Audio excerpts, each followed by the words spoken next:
आज की ये कहानी बड़ी अजीब है। शायद ही आपने पहले ऐसा कुछ सुना होगा। इस कहानी में दो बच्चे हैं, एक अंजू और एक रवि। अंजू जिसका उस मासूम उम्र में बार बार रेप होता रहा जब शायद उसे इस शब्द का मतलब भी नहीं पता था। खिलौनों से खेलने वाली उम्र में अंजू ने खुद एक बच्चे को जन्म दिया। और रवि जिसे 28 साल तक उसकी असली मां के बारे में पता ही नहीं था, और जब पता चला तो वो टूटकर बिखर गया। अंजू और रवि की कहानी एक दूसरे से ऐसी जुड़ी है जैसे मां की कोख से बच्चे की नाल। नमस्कार, आप सुन रहे हैं आज तक पॉडकास्ट और मैं हूं आपके साथ आसिफ खान। कहानी शुरू करने से पहले आपको बता दूं कि अंजू और रवि उनके असली नाम नहीं हैं, सिर्फ आपको कहानी समझाने के लिहाज से इस्तेमाल किए गए हैं। कहानी आज से 28 साल पहले की है। साल 1994, यूपी के शाहजहानपुर का सदर बाजार थाना क्षेत्र। यहाँ 12 साल की अंजू अपनी बहन और जीजा के साथ रहा करती थी। बहन और जीजा दोनों ही नौकरी पेशा थे। सुबह ही काम पर निकल जाया करते थे। अंजू घर पर अकेले रहा करती थी। उसके घर पर अकेले होने की बात मोहल्ले वालों को भी पता थी। हर रोज की तरह उस दिन भी अंजू की दीदी और जीजा काम पर निकल गए। कई दिनों से अंजू पर टकटकी लगाए बैठा पड़ोस में रहने वाला नकी घर में घुस गया। उसने अंजू को डरा धमकाकर उसके साथ बलात्कार किया। इस दिन के बाद नकी आए दिन अंजू को अपना शिकार बनाता रहा। डरी सहमी अंजू को शायद पता भी नहीं था कि उसके साथ क्या हो रहा है। वो अपनी दीदी और जीजा से कहती भी तो क्या। कुछ दिन बाद नकी के भाई गुड्डू ने भी अंजू के साथ वही किया। ये दोनों भाई साल भर तक अंजू के साथ बार बार रेप करते रहे। बहन और जीजा को अंजू के साथ साल भर से हो रहे इस जघन्य अपराध का पता तब चला जब अंजू प्रेग्नेंट हो गई। गुस्से से तिलमिलाए बहन और जीजा नकी गुड्डू के घर पहुंचे तो वहां उन्हें जान से मारने की धमकी मिली और वो डर गए।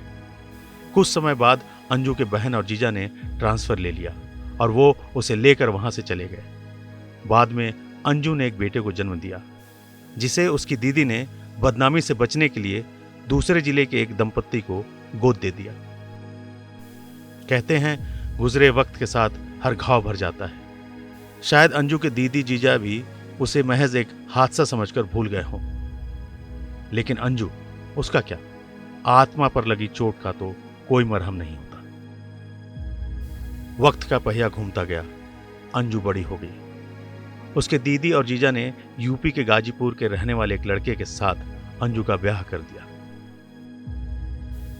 शादी के 10 साल बीत गए और फिर एक दिन अंजू के पति को उसके अतीत का पता चला और उसने अंजू को हमेशा हमेशा के लिए छोड़ दिया।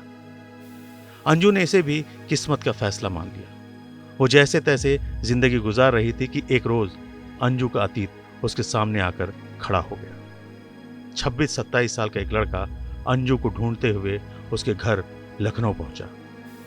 यह वही लड़का था जिसे अंजू की बहन जीजा ने किसी को गोद दे दिया था।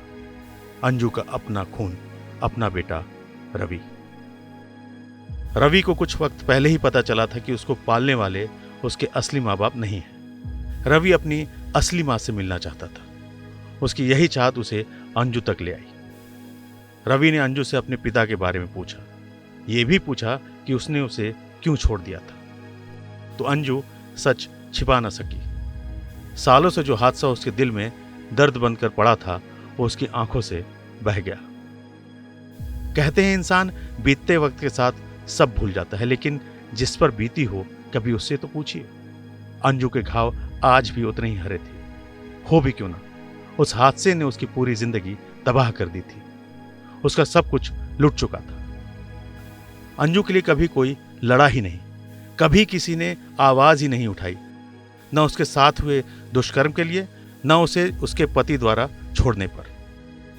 सालों से इस तकलीफ के साथ जी रही अंजू को इंसाफ दिलाने का फैसला उसके बेटे रवि ने लिया। वो अपनी मां को लेकर थाने पहुंचा। पुलिस ने रिपोर्ट दर्ज कर मामले की जांच शुरू की। मामला काफी पुराना था, इसलिए पुलिस ने मां और बेटे यानी अंजू और रवि दोनों का डीएनए टेस्ट कराया। रिपोर्ट में पुष्टि हुई कि रवि ही अंजू का बेटा है। अब पुलिस नकी और गुड्डू की तलाश में है। उम्मीद है नकी और गुड्डू जल्द पुलिस की गिरफ्त में होंगे। अंजू को शायद इंसाफ भी मिल जाएगा, पर सवाल ये उठता है कि ऐसे समाज को हम क्या नाम दें, जहां इंसान तो रहते हैं पर इंसानियत रह रहकर तार तार होती है। समाज में हो रही हर बुराई के खिलाफ हमें आवाज तो उठानी ही होगी, वरना हमारा आने वाला कल समाज की ये बुराइयां तय करेंगी। अपना बहुत ख्याल रखिएगा। जल्द मिलेंगे एक नए पॉडकास्ट के साथ। तब तक के लिए नमस्कार।